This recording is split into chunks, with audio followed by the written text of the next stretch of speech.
大家好，欢迎来到罗富强观察室。本期我们聊的话题是乌克兰战胜俄罗斯的绝招就是无人机刺杀普京，已经开始行动。据参考消息网4月29日转载德国图片报网站4月27日的报道称，根据该报调查，4月23日，乌克兰情报部门采取行动，试图用自杀式无人机刺杀俄罗斯总统普京。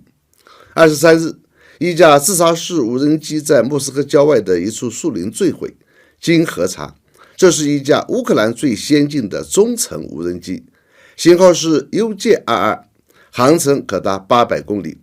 能携带20公斤炸药。坠毁现场的照片和视频显示，该无人机载有30块 C4 塑胶炸药，总重17公斤。这是美国和加拿大军队所使用的 M112 炸药包。这架无人机23日下午从乌克兰起飞，目标是距乌克兰500公里的莫斯科附近一个新建的工业园区。据与基辅情报部门有密切联系的乌克兰活动家罗曼连科在一封声称可负责任的信中说，上周我们的情报人员收到了有关普京访问鲁德列沃工业园区的信息，因此我们派出了自杀式无人机，飞越了俄罗斯联邦的所有防空系统，坠毁在离工业园区不远的地方。这一情况非常值得俄罗斯方面高度重视，我们也要重视才行。因为一旦普京真被暗杀，中俄关系、俄乌战争态势乃至世界局势都将发生重大突变，要么是俄罗斯迅速崩盘，要么是更大的冲突可能会爆发。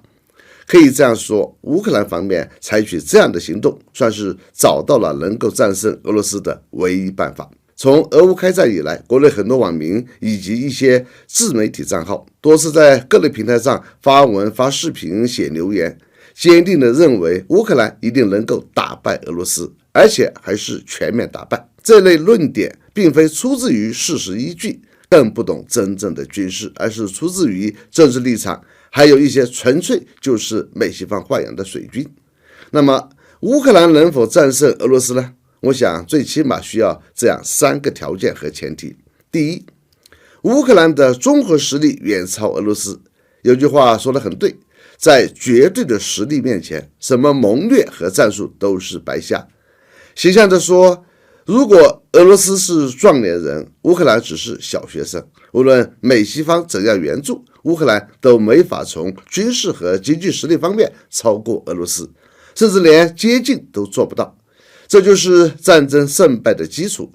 尤其是这种慢节奏的长期战争，绝不是一场战斗那种状态，战术可以改变战局。但是美西方能如此长期援助乌克兰吗？援助的力度要达到军事实力超过俄罗斯才行。美西方能够长期承担这样的包袱吗？都不可能。第二，普京被成功刺杀，并且假设被刺杀后，普京的接班人还必须是亲西方的傀儡，就像泽连斯基那样。第三，俄罗斯内部政变成功，普京被赶下台，但这种可能性趋于零。美国一定知道这几点，至少现在已经知道了，因此不排除这一次暗杀行动是美国做出决定的可能，这是让乌克兰打败俄罗斯的希望所在，甚至可能是唯一的手段。那么下一步，美国会不会向乌克兰提供更先进的自杀式无人机或者隐身无人机刺杀普京呢？甚至美国会不会孤注一掷，从乌克兰或者北约盟友国家的国土上发射精确制导导弹，对普京采取斩首行动并极力甩锅呢？这种可能性应该是越来越大。俄罗斯和普京真要提防了，中国也要做好这方面的应对预案才行。好，本期话题就到这里，我们下次见。